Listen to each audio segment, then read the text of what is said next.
Try 4 of Annotations of Crazy Horse Dreams. So, this is my 4th try making the video, maybe 5th. I don't really know at this point. So you're just gonna have to bear with me, and we'll both try to make it through. So, Victor and this girl, I really don't think it ever says her name. And if it does, well, maybe I should try to read harder. Anyway.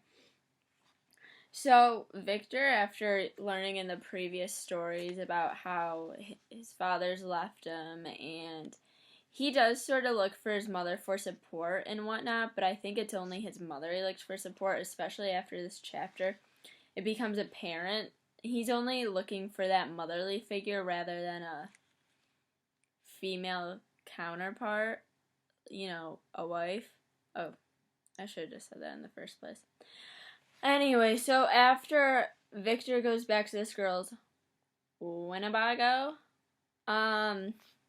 they start to talk about their fears and whatnot, but I think this sort of draws into the fact of being stuck together through loneliness, which we mentioned in class, and it really comes to light during the part of their fears, and toward the end or the middle of that conversation before things take a turn for the worse, the page or two before, Victor viewed her as small and her braids were too big for her or whatever, but at the end of page 40 it said Victor was surprised. She had grown. She was the most enormous woman he'd ever seen. And this is after they went through fears.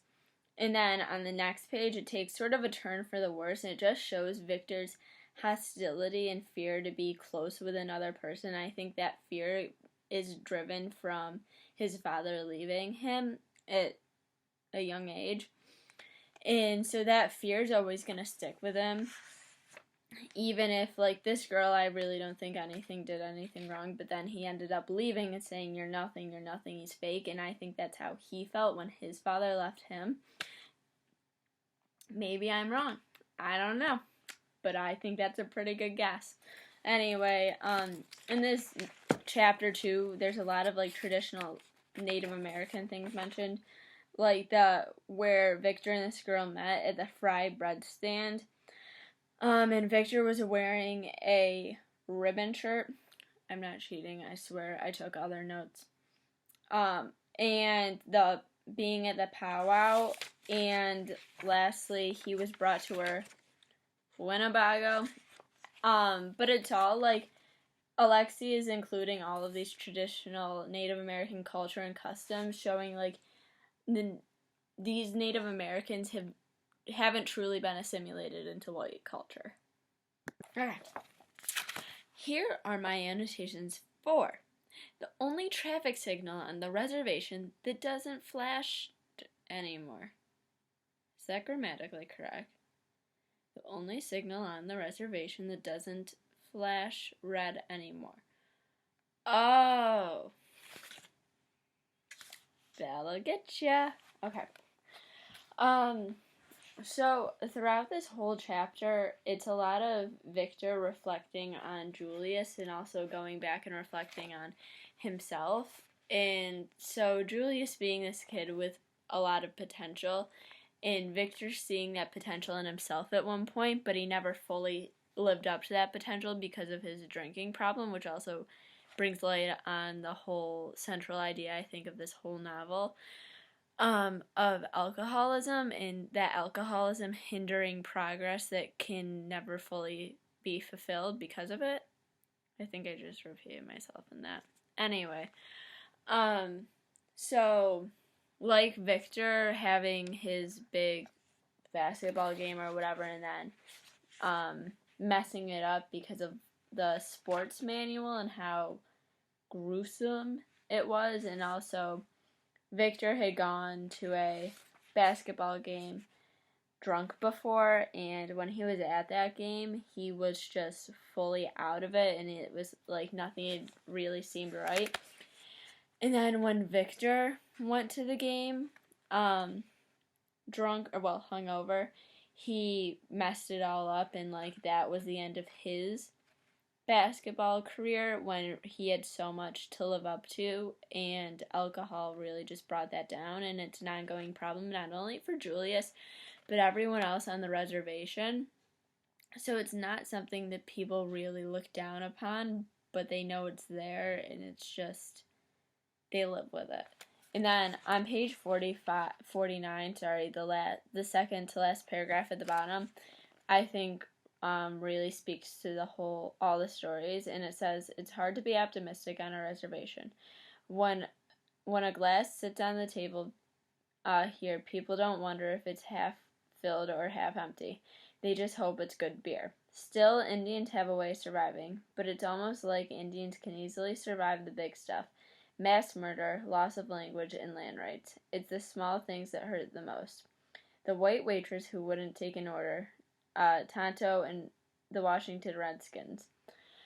And obviously the idea of alcoholism is still in this, but also you see on the news, even today, like, all these shootings and these mass murders or whatever, but people make a big deal out of it. Yet when the white man commits these same crimes, but on another, if a white man kills another white man, it's a big deal, but if a white man kills another race, it's just sort of, I don't know the word, but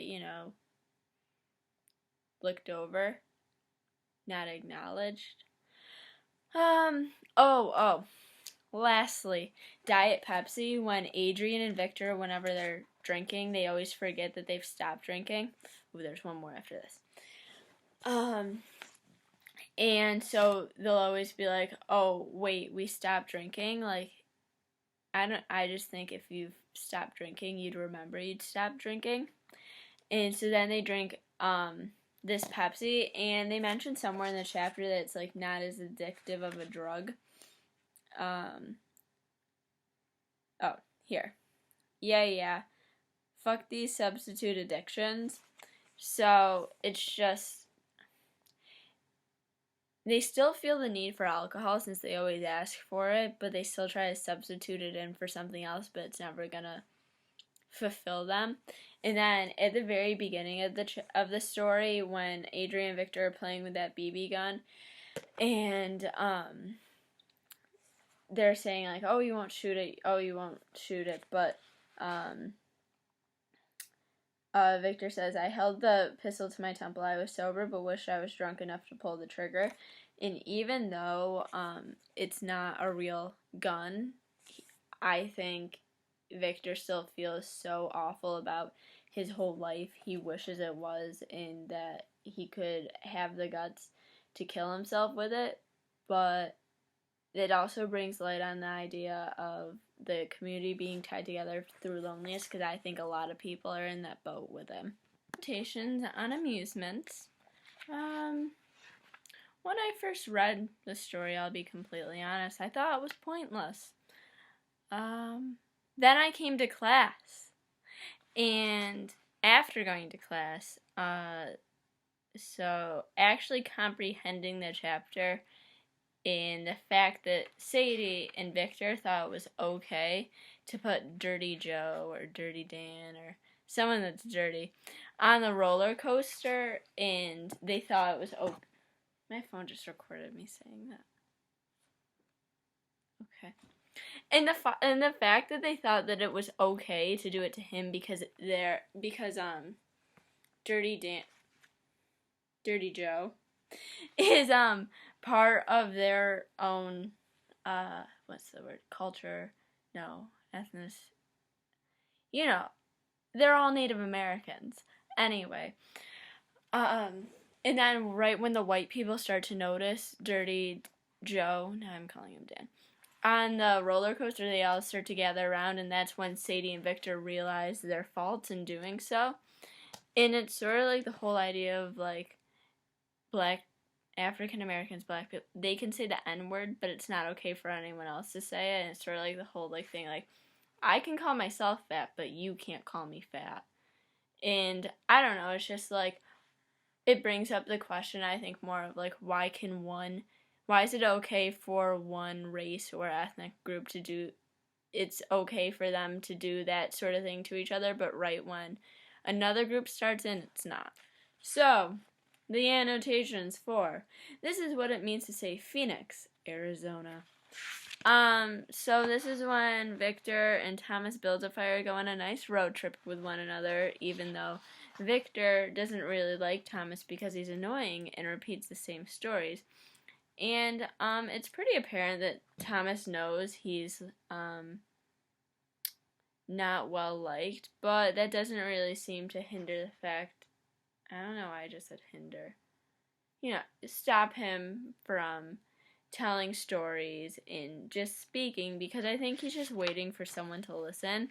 And he's on a reservation that's poverty stricken. Is that I don't know if that just, please don't take off points for that. Anyway, there's poverty and everyone's sort of in the same boat of loneliness, and most people are alcoholics and whatnot, and it sort of seems like Thomas isn't really an alcoholic because there's so many references to alcoholism and stuff that you just don't hear about it with Thomas as much. And yeah, he went with the guys on a trip, and that was the only time that Thomas was really encouraged, which was in a previous chapter. I couldn't tell you what it's called, but I know it happened. And that was the only time Thomas was encouraged to speak and to say stories around the other guys. And I think it was only at that point that Thomas actually felt accepted. And that was sort of his high rather than a drug. Anyway. But Thomas also, for this trip, since Thomas finances it, he mentions how he felt like he owed this to Victor because Victor's father did Thomas a favor with, taking Thomas, and he bought him dinner and took him out of the city, I want to say. Yeah, we're gonna go with city, or a place that he wasn't supposed to be, and Victor's father didn't tell. Yeah, it was the city. I was right. I didn't even have to look that up. Anyway. But then in the chapter on page 63, Victor and Thomas are having a conversation, and Thomas said, "It's strange how us Indians celebrate the 4th of July. It ain't like it's our independence everybody was fighting for." And the word "our" is italicized, and as mentioned in class, the whole idea of our national anthem and this whole idea of "our" brings back that it's not really, it's ours if you think of the white man, but it's not ours if you're going from a Native American perspective. And as Sherman Alexie mentioned in interviews, it's a white man's world that everyone lives in, well, here. So the Indians are used to celebrating it, but it's not like we get holidays off because it's a Native American holiday. And then later in the chapter, when on page 68, when Thomas and Victor are in Phoenix and went into Victor's father's apartment to gather his belongings, and Thomas is like, "Well, what's going to be in there? Like, aren't you going to go get all the money from the bank?" And Victor is like, "Well, what about, like, pictures and stuff and maybe something else?" And it's funny because that seems like, to me, what Thomas's comment about only getting the money is in a simulation into the white world, because even today you see that Americans, and we're a white culture, is very dominated by this idea of money and becoming rich. And so with Thomas saying, "Well, you're going to go get all the money," but that's not the only way to make someone rich, and that's seen in Victor's eyes. And so Victor hasn't really assimilated into this white idea of, oh, the only way you can be rich is through money. So, this is my annotation for the funhouse.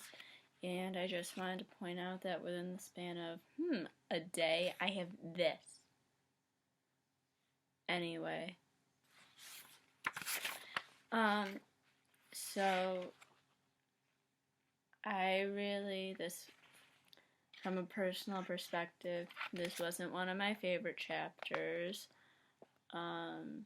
I got nothing out of this, but I will make one small annotation about this. Well, okay, anyway. So, as discussed in class, and in the packet of interviews and stories and whatever, Sherman Alexie mentions, like, he can't really, like, is it wrong for someone, like, a man to, like, write about a woman or whatever, because you can't truly take on that perspective. And Sherman Alexie sort of does this in this story with Victor's Aunt Nezzy. But it like shows how, like, women aren't taken seriously. Like, this woman in her own house, like, her son and her husband don't really respect her. And you can see that through when, like, the mouse goes up her and, like, the comments that they're making to her aren't respectful. And the one night that Victor's aunt and her husband went out dancing, and then she's like, you drank too much, you gotta slow down, and then they got into an accident. I don't know, it just shows, like, women aren't really just shown, like, very respected or taken seriously. Sometimes I wonder if the people around me, like the people I have to live with, hear me doing this and just think I'm talking to myself. Anyway, I say that a lot in these. Here's my annotations for all I wanted to do was dance. So throughout the course of the, I really think that, like, the whole theme of this story is really alcoholism, and, like, in previous chapters it'd been like alcoholism with everyone on the reservation, but this one takes, like, a specific look at Victor and, like, instances that he's only experienced and gone through rather than an experience as a community. And in this chapter, it talks about his ex-girlfriend or whatever, and I just thought it was interesting that she's only mentioned by her race, which is white, and she's never given a name, which is sort of how, like, we give, not, like, well, yeah, I don't know, but, like, white people will just be like, oh, they're Indian, like, instead of, like, humanizing them in a way, they're sort of dehumanized, just, like, if you just only address someone by their race and their physical aspects. And on page 87 it says, color complicated even the smallest events, which, like, it just shows, like, this is, I don't know the word, I know there's a word for it, you know, like, inner, like, different race relationships. It starts with an I swear I've seen it in a textbook or something. But just, like, I think that Victor's relationship with his girlfriend would be so much easier if she had been an Indian or if he had been white. But every single instance of this is either, like, Victor was drunk again or Victor had been drinking. And his dancing, I think, just gives him, like, alcohol is a way to escape the problems of the reservation, but dancing, I think, is something you can do anytime. And, like, even as a child, it mentions a story about when he was 8 and fancy dancing. And so I think dancing is another way to escape, like, the issues that are faced on a reservation and also in the world, in the life that surrounds a Native American, like, with racism and poverty and whatnot. And so dancing's just something that anyone can do, and I think it's another way for Victor to escape what he's gone through. I've decided that I really need to hire someone to, you know, do my hair and makeup before I make these things, but let's play the game of who fell behind on annotations within the span of 4 days. Me. I'm the only person this video is about, so it's me. But this is gonna be fun. So, picking up where I left off, on the trial of Thomas Builds a Fire. So, sorry, my friends are just texting me. So, in this, well, when I first read it, I just think that Sherman and Alexei would probably have been on a drug trip, especially when, Thomas starts to tell a story as a pony. When I was 8 years old, my dad bought me a pony, but it was too violent for me to ride it, so I don't know. That was just a sad story the time I got a pony, but I couldn't ride it. Anyway, back to this. I keep saying that. I think that I need to ban that from my own vocabulary. But so Thomas is arrested for holding another person in the reservation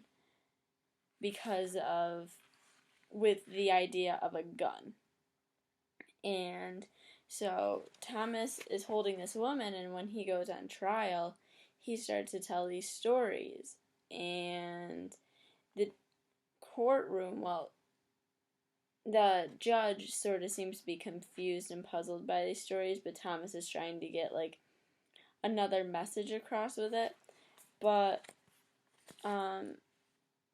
so Eve Ford, the woman that Thomas held hostage, she is in the courtroom, and in a previous chapter, Thomas had asked Victor, the Phoenix one,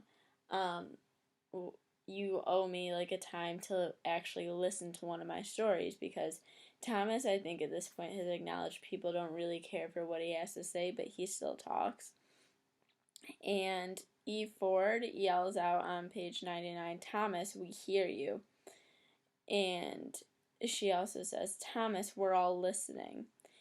And I don't think those are words that Thomas has actually ever heard. And it's especially ironic because it comes from the woman that, he just held hostage. And after being arrested, the people on the way to jail, Thomas starts to tell stories. And it's just sort of ironic, the worst, getting sent to jail is bad. No, getting sent to jail is the worst situation possible. But out of that, he tells a story, and the people who are around him are listening to it. The jailmates are listening to it, and he knows that. And it's weird because the people that you don't think will listen will actually listen, while those around you who you're normally around you think wouldn't listen but do. No. You think would listen but don't. Okay. That was fun. This is the third try I've done my annotations for distances. I've decided I'm just going to make my one big annotation instead of trying to break it down into 3, because that's pointless. Anyway, so in this, the urban, I don't know why I summarized the story. It blows my mind, but every single time I have to. So the urban Native Americans, who are the natives that have left the reservation to go live in this city, and the skin Native Americans who live on the reservation still. The skins don't really appreciate the urbans because they've left, and a skin, who is the narrator of this story, is in love with a urban, and this is my big annotation for the day. Well, not for the day. I have more to say, but for the story. Gosh, I need water after this. So on page 105, the second to last paragraph, which is talking about the urbans, it says, "There must have been over 100 when they first arrived. Most of them have died since. Now there are only a dozen urbans left, and they're all sick." And so the urbans just, I think, since they even tried to leave,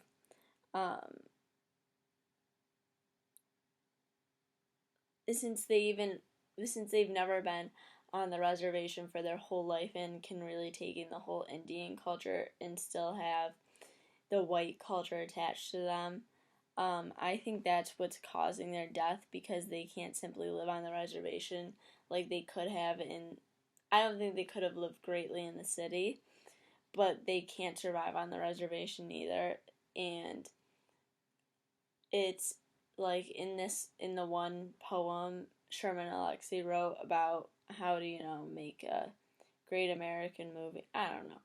But he mentions like the star has to be half white, half Native American, but I think he's sort of making fun of that because in this sense, even though the urbans aren't necessarily half and half, they are culturally. It got really cold. Okay, but these are my annotations for Jesus Christ's half-brother is alive and well on the Spokane Indian Reservation. Now, if that's not a lengthy title, I don't know what is. Okay.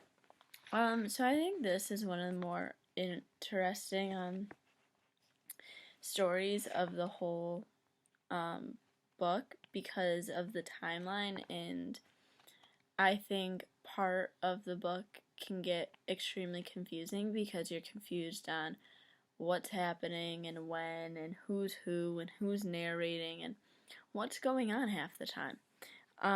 But with this, though you don't actually know the narrator the whole time because the chapter or story or whatever is referred to in first person, you do know everything else going on around you, especially the time. And I think this story is sort of a turning point in the novel. So I wrote this story on the plane and I took annotations on my phone. I'm never doing that again. You know why? I don't like it. Okay. Okay, I got this. Well, for one, the fact that the narrator, caregiver, let's call him Marcus, the fact that Marcus even received James because he attempted to catch James when he was flying out of a window, well, was thrown, but it was the attempt that made him inherit the child rather than actually catching him. And so now this guy has to take on the responsibility of handling a child. And so James is extremely strange in the fact that he doesn't do anything. I mean, from the drop, he has the dent in the back of his head. But he like stares at stuff. He's not a respondent really. He's supportive, but he's not respondent, if that makes any sense. And the doctors will always be like, oh, well, this is normal for an Indian boy. He's just slow at developing. And I think it's funny that they'll always be like, oh, well, it's normal for an Indian boy. My brother didn't talk till he was 2 years old, and the village of Fayetteville sent over a person to our house. I wasn't alive at this point, but I've been told to see if he was mute. But no one ever said that he was slow processing for being a white boy. I think that's funny, white boy. Okay, I'm sorry. Anyway, I said it again. I need to find a Zen. I think this video is more me talking to myself and you being forced to listen. Okay. But just the fact that the doctors are like, oh, well, this is normal for an Indian boy, and, oh, don't worry about it, it's just an Indian boy.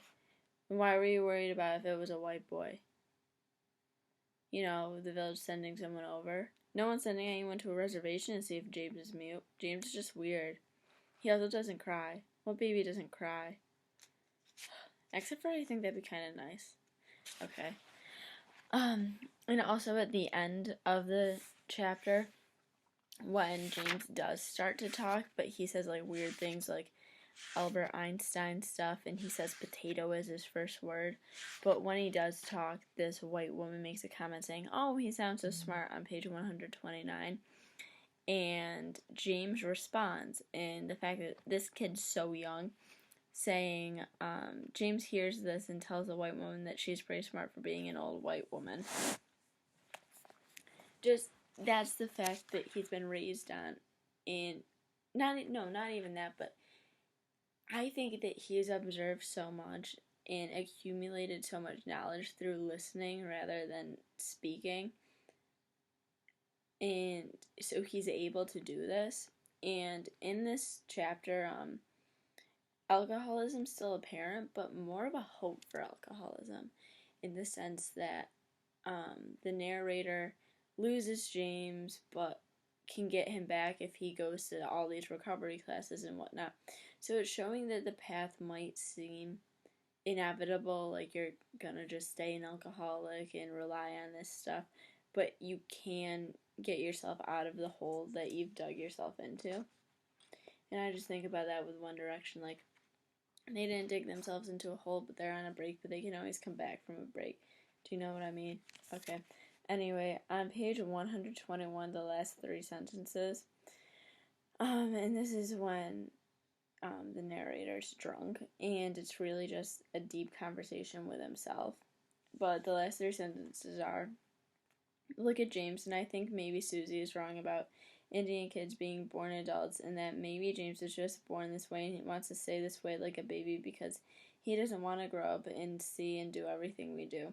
There are all kinds of wars, and I just think that the narrator really brings to light, like, not only in this novel, like in this chapter, but it can be expressed in everyday life, that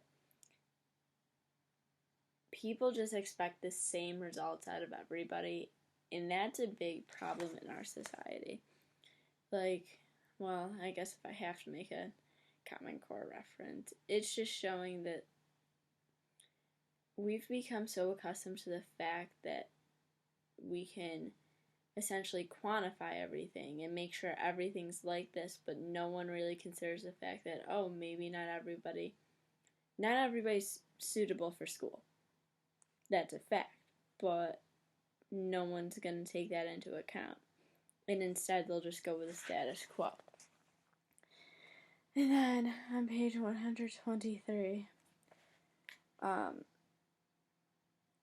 this is again just more of being drunk and talking to himself, and he's talking about James and depression, and I think that James is sort of this guy's like pull away from this depression, this substance abuse, and part of it is like having an anchor to keep you there, and in this situation I think James is the anchor. One moment, I have to unlock my phone again. I hate my life. Okay, 125. And the 1972 last sentences, well, the above 1972. And so it says that every Indian learned how to be a magician and learned how to misdirect attention, and the dark hand is always quicker than the white eye, and no matter how close you get to my heart, you will never find out my secrets, and I'll never tell you, and I'll never show you the same trick twice. I think that's a run-on, but I'm not trying to, correct this guy. I'm traveling heavy with illusions. Like, I think that the reference to the magician, the dark hand, and the light hand is a direct reference to race. And the dark hand is always quicker than the white eyes. Like, the Indians had been dealing with this issue of not only racism, but the prejudice along with that, and the oppression by the American government, that they've learned how to be quicker and how to live their own lifestyle and how to stay out of the government eye, in the sense of the government taking away. Oh my gosh, this is 9 minutes long. I'm so sorry.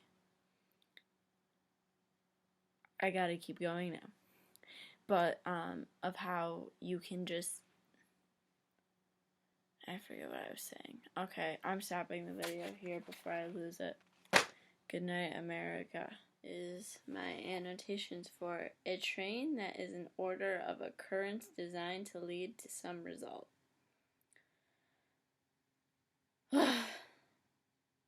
Okay, I can do this. So, with this whole story being about Thomas builds a fire, grandfather Samuel builds a fire, well, for one, Samuel isn't like how in this novel a typical Native American's portrayed. He doesn't, for one, he doesn't drink. Two, he doesn't seem to be as negative as a typical Native American. He takes pride in what he does, and he's proud of what he has accomplished, even if someone might not think that. Someone else might not think that. Because one, Samuel is a maid at a motel, and even though he never wanted to be a maid, he still went in and he gratefully took the job because of what it was available, and he's just happy that he even has a job. And oh, why is there hair on that? Okay, back to this. And he's also extremely caring and considerate of others, and I do think most Native Americans are like that. However, Samuel has the ability to give away money because he doesn't spend it all on alcohol, and so these prostitutes that he sees at the motel, he has the ability to give them money, and he'll say, "Don't work for today, like, here's your pay." And I think that would be something that a typical Native American would want to do if they had the sobriety and the dignity that Samuel has and the money, but most Native Americans don't. And in this book, the theme of abandonment is apparent throughout the whole thing. However, it's typically, this book mostly associates it with a father leaving because of because of Victor's father leaving him. And however, this story takes a different approach in the sense that Samuel builds a fire, kids have left him, and he's still trying.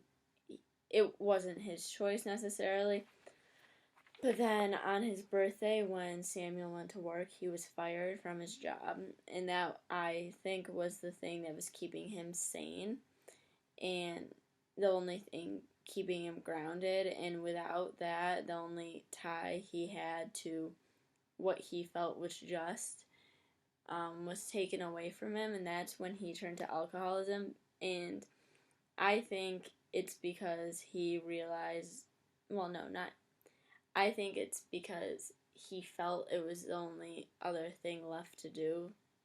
And I think that not only spoke to Samuel, but it also speaks to a lot of Native Americans, because what else do you have left to do, and what else do you have to lose? I mean, most Native Americans are aware they live in poverty. They don't have these opportunities that most Americans have, and alcohol is just a way to cope with that, as shown through other novels, or stories. But this was different in the sense that before, you knew Samuel was okay and there was something going for him and he was happy, and he knew that alcohol ruined so many lives around him, so he tried to stay away from it.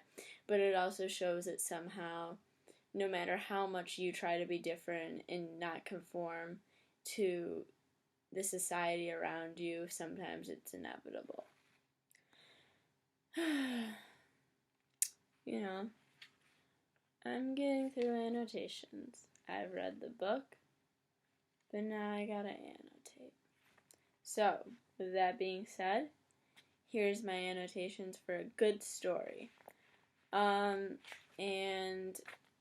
I think the title speaks for itself. With most of the stories in this novel having a much more negative connotation, and a good story supposedly not having a negative connotation, but in the end I think it sort of does. And I think this whole this chapter, even though it's extremely short, it speaks a lot. And so Junior's mom asked him, why don't you ever tell good, like, happy stories? And she was like, not bad things don't always happen to Native Americans, which I find interesting because you don't hear that. I've yet to hear that or come across that in, not only in this novel, but in history. Because I think that probably most history classes will bring to light the fact that the American government has and still is not fair to the Native American people. And so you just feel bad for them. But I mean, that's not to say their whole life isn't good. And I do think, like, this story is showing Sherman Alexi's perspective on. My phone's record. I don't know. My phone just started to record me. It's record. This is the beginning of the machines taking over people. Soon my vacuum cleaner's gonna come chasing me or something. Anyway, but I thought the story told inside a good story was interesting in the fact that, so the best thing that happens in the story is that hooky was played. And I think that's something interesting to say. In Moses, I think Moses refers to, the Moses in the Bible, that one. I've never read the Bible, but I know there's a Moses in the Bible. But the fact that Arnold, the character in the story, is playing hooky and, like, that's his way of having fun or having a good time. What? Why is music playing? What? Where's this coming from? Oh my! This is what I have to deal with. No, the robots really are taking over. Like, this might be the last you ever hear from me because my laptop, Stanley, might just eat me after this. Okay, but as I was saying, the fact that just a game of hooky was played and that Uncle Moses was okay with this game being played, like, if that was the best thing that's ever happened to me, I would not be happy. I'm just saying, but I might just be a brat.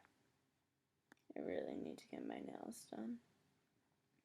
On another note, so this is my annotation video for Imagining the Reservation.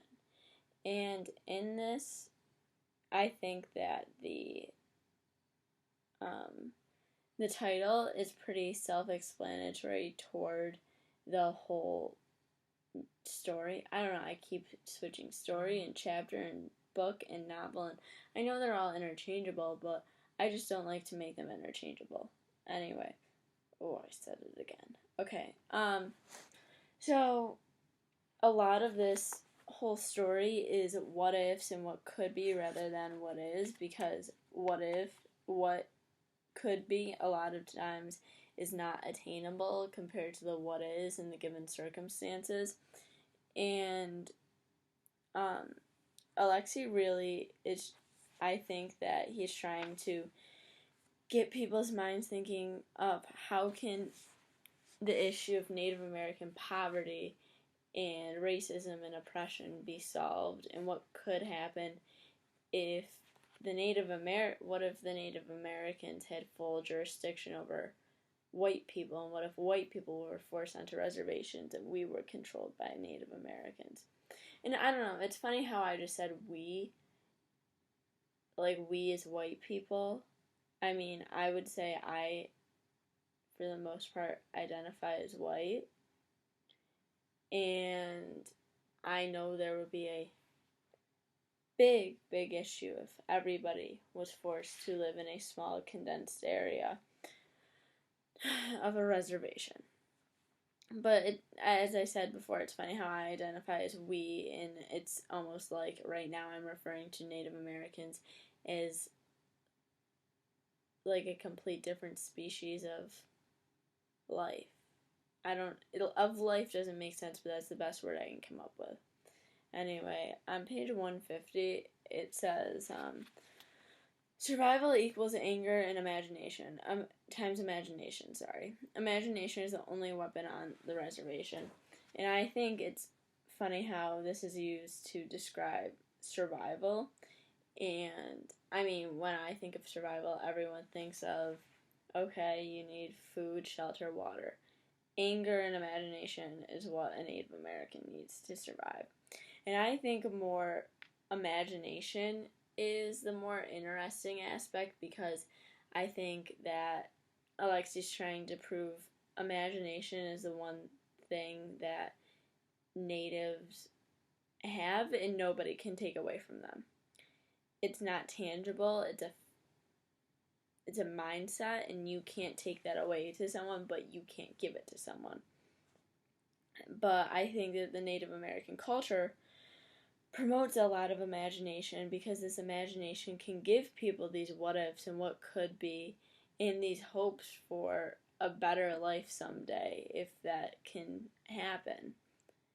And so I just think that imagination can help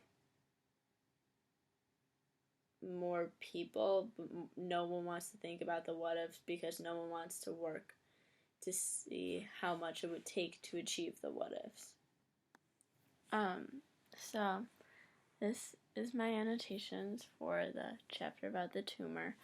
I'd have my book out and I'd be, looking through it or whatever, but I think I might actually cry if that happened, and, well, I'm not looking for my annotation documentary to suddenly take a turn for the worse. Unless it'll give me extra credit, then I can do whatever. Do you want me to die on this? I can die. But, so, really, I'm gonna keep this short, simple, as opposed to the 9-minute clip I had previously. I think the most apparent thing in this chapter was dealt with humor through tragedy, and how even if you want to break down completely or whatever during a situation, it's almost the same. You almost get the same release as if you just laugh about it and almost make fun of it in a way, which is what Jimmy was doing with the fact that he had cancer, and just trying to relate to the doctor about it. And I think part of that's because if you're sad about it, not as many people can relate to you, because not as many people are empathetic. But if you try to bring humor into it, people listen more if there's humor. I don't know, this might be my worst annotation ever, but that was the saddest thing that I've ever read. I cried for a solid 5 minutes. When Zayn Malik left One Direction, I cried for 24 hours. I still cry over Zayn Malik leaving One Direction. But that's another story. But the use of humor and just trying to cope with things, and it's just funny how Norma was like, I'm gonna leave you if you keep acting like this, and she did leave, but she came back because the other guy that she was with wasn't like Jimmy, in the sense that he was all serious. And sometimes we need that humor because it lightens the blow of how things actually are. Okay, so these are my annotations for Indian education, and I noticed a couple things out of this. I think one of the major things being that, as I've discussed in, my earlier videos, that alcoholism always seems to play, it's usually a dominant characteristic of a story, but in this it really takes, it's still there, but it takes a lot more of a backseat type of role, and it isn't really present until the end in a couple of scenes, but it's not what the whole story is based off of. And going along with that, well, no, not from Victor having gone to a white school, being a Native American, I really think he has learned most of his life lessons, or well, lessons from school and education through, not by book, but through experience. And like on page 172 for second grade, the teacher asks Victor, tells Victor he has to apologize, and he goes on page 173, one was a math book, the other was English, but all I learned was that gravity can be painful. And he, for the first grade one, it was about how kids just bullied him and constantly pushed him down physically. And I also thought it was interesting in that how Victor was called cries like a white boy, even though none of us had seen a white boy cry. And that's sort of like the association with, oh, you fight like a girl or throw like a girl or stuff, like a girl. And I think it's funny that Victor isn't compared to a girl, but instead compared to a white boy.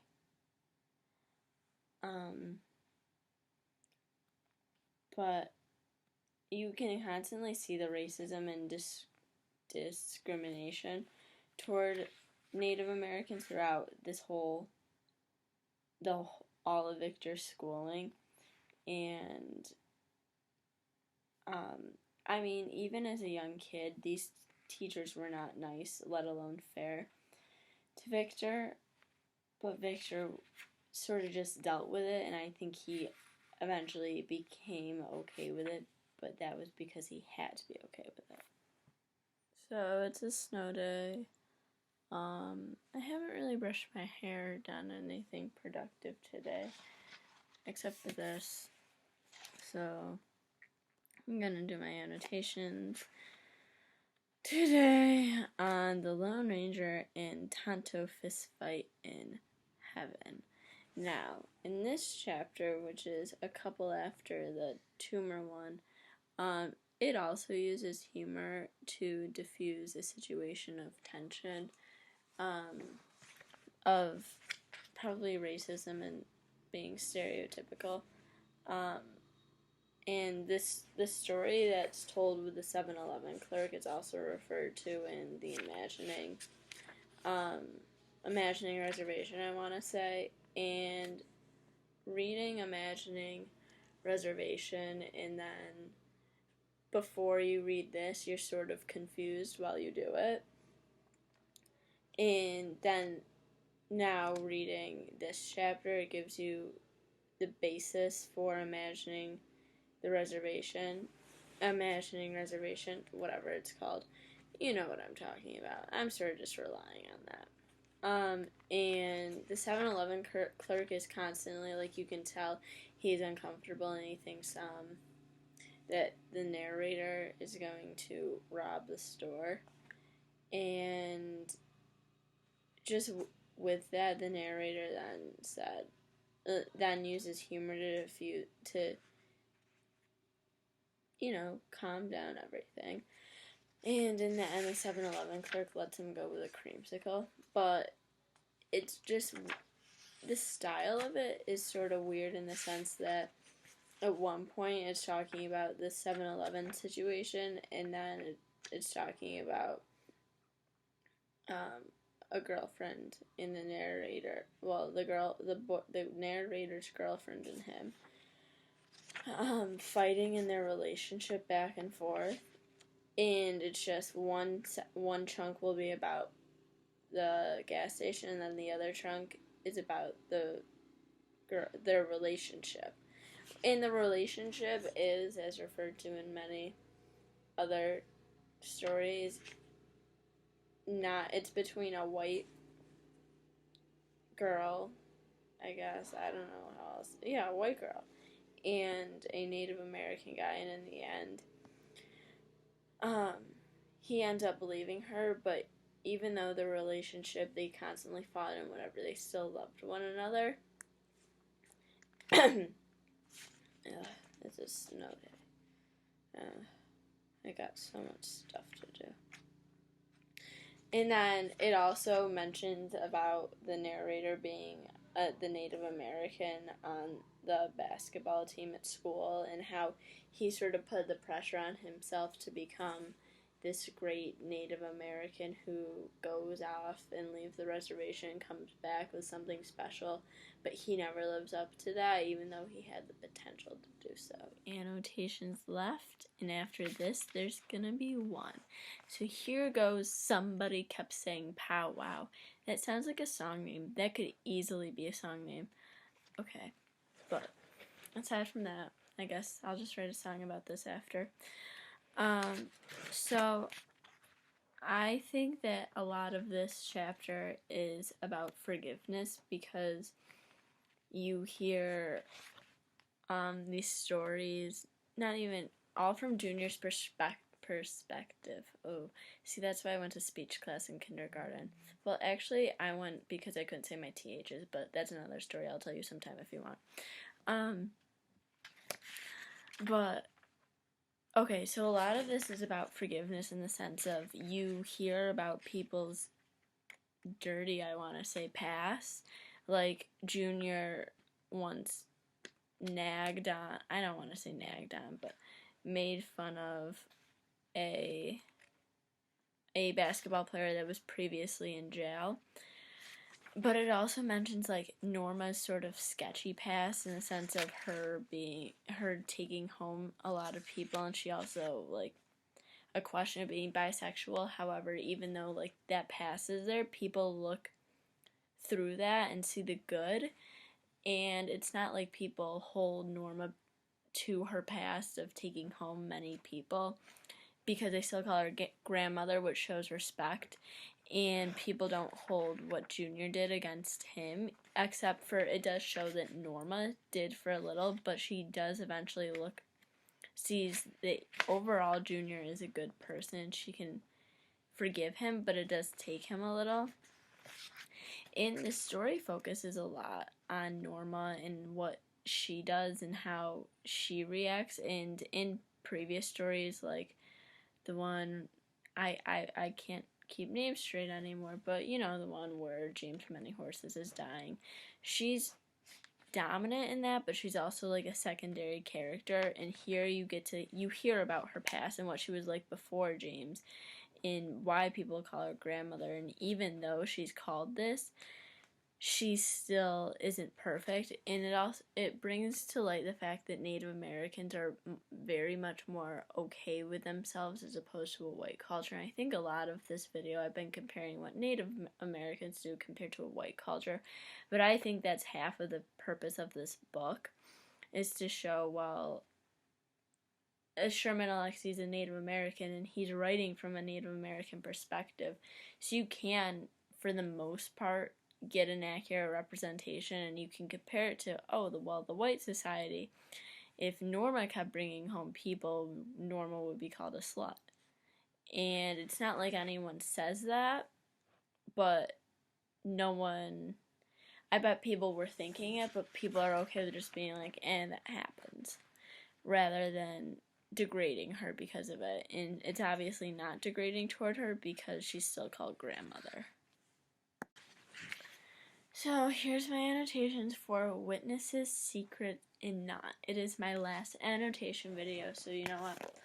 Before I do this, I just want to take some time to thank not only God, but Jesus, Zayn Malik for always being there and supporting me, One Direction for only staying in that direction, and just in general, all the fans. I couldn't have done it without their support. I'm really banking for my YouTube fame career to launch off of this, so I really it was nice going to school and being in the public education system that's extremely messed up, but it's time to spread my wings and to do bigger and better. But you know what? Here goes nothing, and you can contact me if you want to see more videos. I'm always up for making some if I can get some extra credit, but that's another story. So, annotations for witnesses, secrets, a secret, that's not plural, and not. So, no one says who the narrator is in this, so once again, you're left to guess. But I do know the narrator's age is 13 years old now. So, the narrator's dad is called out annually to, called down annually to the police station to talk about a person's death that happened 10 years ago. And a lot of this whole chapter is the conversation between the narrator and his father, and the narrator is very curious about the situation, but his father doesn't really seem to be amused by it. But what I got from the gist of it is it seems as if the narrator's father really does know who killed Jerry Vincent, but doesn't really want to say. Not even that he doesn't really want to say, but more of he's protecting the Native American's way of life, in a sense, because for one, why would the white person care about the Native Americans, and two, it would just cause more harm than good, and they say that in here. But I thought on the bottom of page 216, it says, "That's how it is. One Indian doesn't tell another what to do. We just watch things happen and then make comments. It's all about reaction as opposed to action." And I thought that was really interesting in the fact and I know I've done this a lot and I mentioned it in my last video, but if you do compare it to how the American society works and how we pressure people into trying to behave one way rather than letting them behave in the wrong manner and then reacting to that, but rather we try to control both how they act at first and how they act after it, even if they do the wrong thing. Like, if you want to, let's say you do heroin, and you've been told your whole life, don't do heroin, and one night I'm just like, well, I really want to do heroin. So I did heroin, and everyone still hates me even after I did heroin, but it's because I do heroin. And so I get both the pre-reaction and the reaction. Now that was a pretty extreme example, and I could have gone with something less severe, but I really need to show the magnitude.